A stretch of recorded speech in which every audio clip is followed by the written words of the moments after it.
hasn't failed where I thought it would. It's actually broken off of the rivets. So is this a case of car park burnouts? I've been in this trade a long while and I've never seen this happen. My name's Stephen and this is a Car Dealer's Diary channel. Some of you guys might already know me for the Home Built Garage YouTube channel, which we started about 3 years ago. When we started that, I was still working with Angling, I was a window salesman, and that kind of went down the tubes when COVID happened. So we needed something else to do to make some money to fund the channel, because that's what we really wanted to do. So I'd been in the motor trade pretty much since I left school, so it seemed natural just to start doing the motor trade again. So we decided to start buying and selling cars for the driveway, just a couple, just to fund the YouTube channel, keep the bills paid. But then obviously the channel started to grow. We were running out of space at the house, we couldn't do too much in the garage, so we decided to get ourselves a small unit, which is actually next door. You will see it in these videos, we've actually got 2 units here now. But then at the beginning of 2024, we've obviously decided that things are going well so far and we want to do this full time. This is going to be our future, this is what we're going to do. We're going to run the YouTube channels and we are going to start a proper car dealership. So yeah, this is what you're joining us on. The Car Dealer's Diary channel is all about growing a car dealership from scratch to either success or failure. Who knows, you guys are coming along for the journey. We've got a load of stuff in stock now, so you're going to see us buying cars, prepping cars, profit margins, wins, loses, everything. And as you know, if you watch a Home Built channel, you'll know that we do everything ourselves.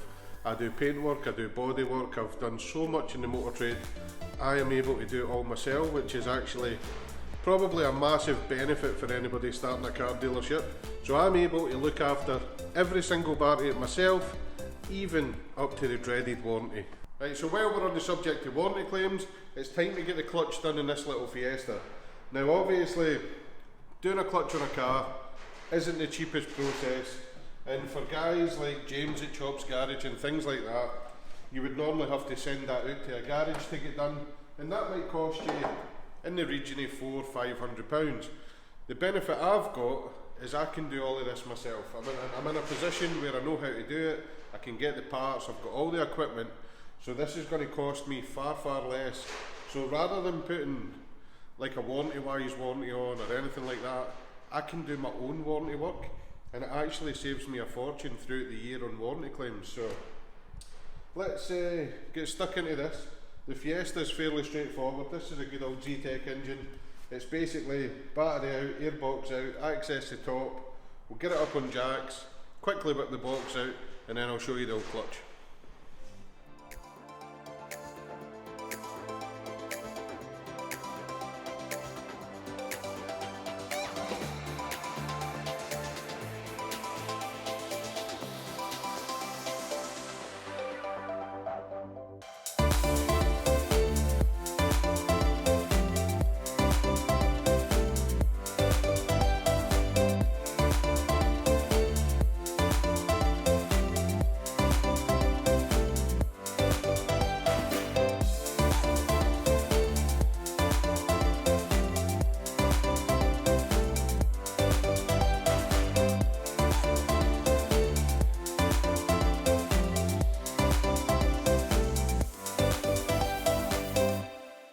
Right guys, I know what you're thinking.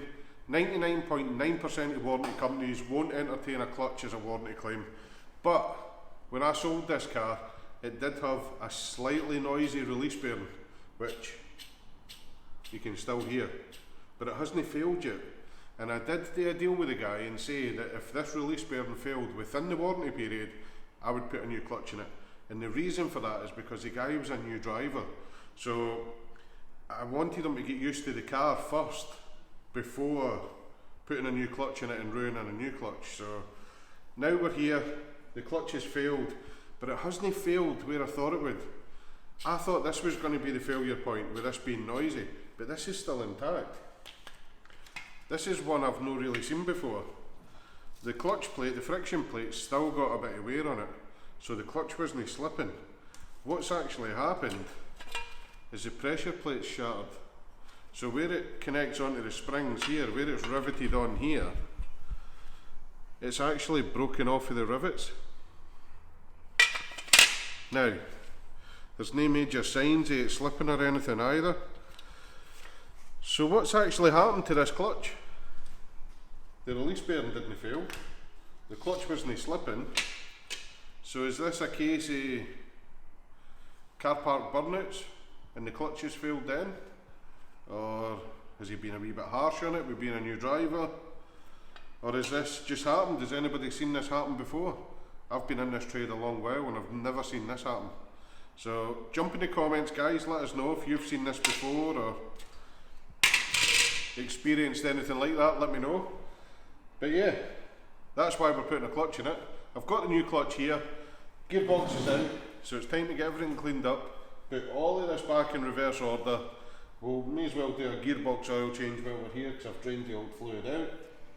And we'll get this wee Fiesta back on the road and get it out for a road test.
So guys, we're into the final stages of this.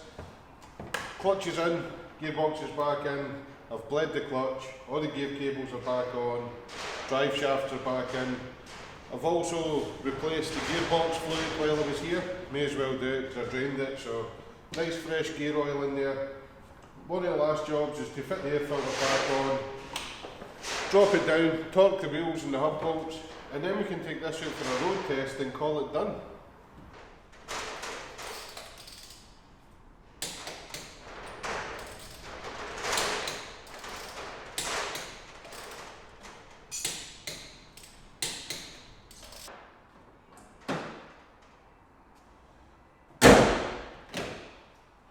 Right, that's all done. Let's get it out in the road.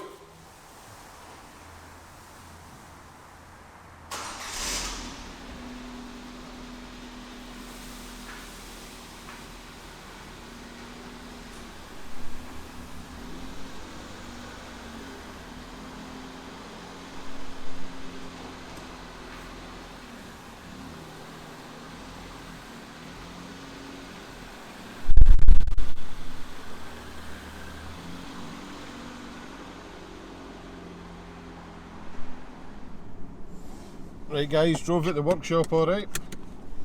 Clutch feels nice and light. Goes into all the gears. This didn't drive when it came here, so massive improvement. Let's bite point feels nice. Yeah. Let's get it down the road. Probably do 20-mile road test. Make sure it's all good. So far so good, everything feels okay. Right, we'll take it a wee run down through Hamilton and bed the clutch in. We'll use as much of the gears as we possibly can. Going through the town's the best bet for that, so we'll hit all the roundabouts, the junctions, bed the clutch in, and we'll give the guy a phone and tell him the car's ready. Right, there we go, successful test drive, clutch is all good. We went up through Hamilton, round all the roundabouts, down through the junctions, ended up coming back down the motorway, back into Blantyre, and the little car's all good. So this one's ready to go back to the customer, and like I said, if this is something you're getting into, if you're interested in flipping cars, selling cars, and if you've got the tools, the know-how, and somewhere to get the parts and things like that, you can actually save yourself a bit of money and actually maximise your profit on every car. I mean, yeah, I've had to put a clutch in this one, but it's still worked out cheaper than what buying a warranty for warranty wise would have been. So the chances are I'll no see this car again. There's a lot of cars, if you're selling in numbers, for every 10 you sell you might see one back, so that means that you've put warranty on 9 cars that haven't needed in within the first 3 months or the first 6 months. So yeah, the opportunity is there to save money. If you don't want to manage all the warranty stuff yourself, there's a company called Logistics. It's actually a company that James for Chops Garage put me onto. You sign up, monthly membership, they manage your warranty and everything. I'll probably do a bit of a video on that when I actually know more about it, because I've actually only just signed up myself, so watch out for that one coming.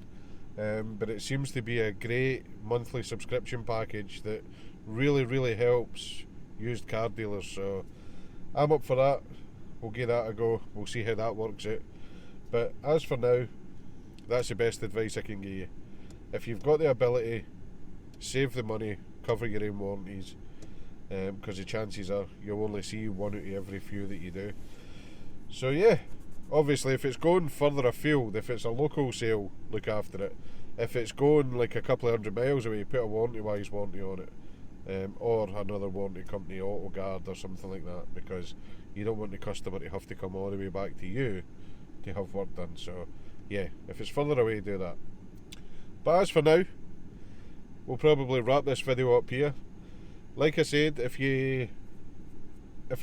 this is the first time joining this channel, make sure you like and subscribe.